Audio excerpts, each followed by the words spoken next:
রিংগাছ থেকে 18 কিলোমিটার রাস্তা পায়ে হেঁটে চলে আসলাম খাটু শ্যাম মন্দিরের সামনে।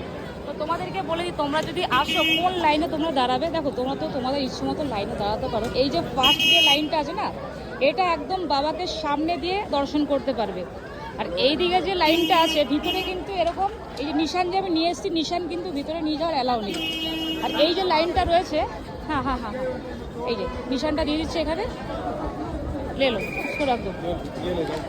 আচ্ছা আচ্ছা, আর এই যে লাইনটা রয়েছে তোমাদেরকে দেখাই,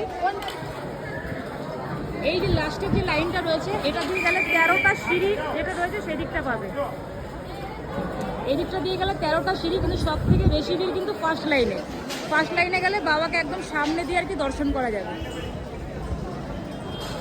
তো আমি তো আগের বার যখন গিয়েছিলাম তখন এই লাইনটা দিয়ে গিয়েছিলাম, এই যে একদম লাস্টের লাইনটা দিয়ে। তোমাদেরকে দেখিয়ে দিলাম ভালো করে। আমি ফার্স্টের লাইনটা দিয়েই যাই।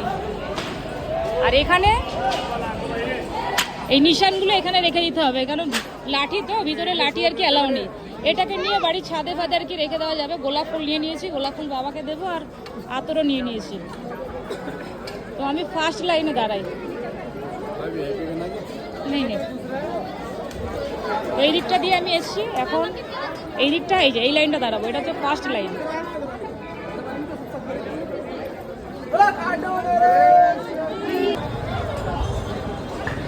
ও এখানে উনি দাঁড়িয়ে আছেন, এই যে নিশান নিতে দেবে না, লাঠিটা আর কি ভিতরে।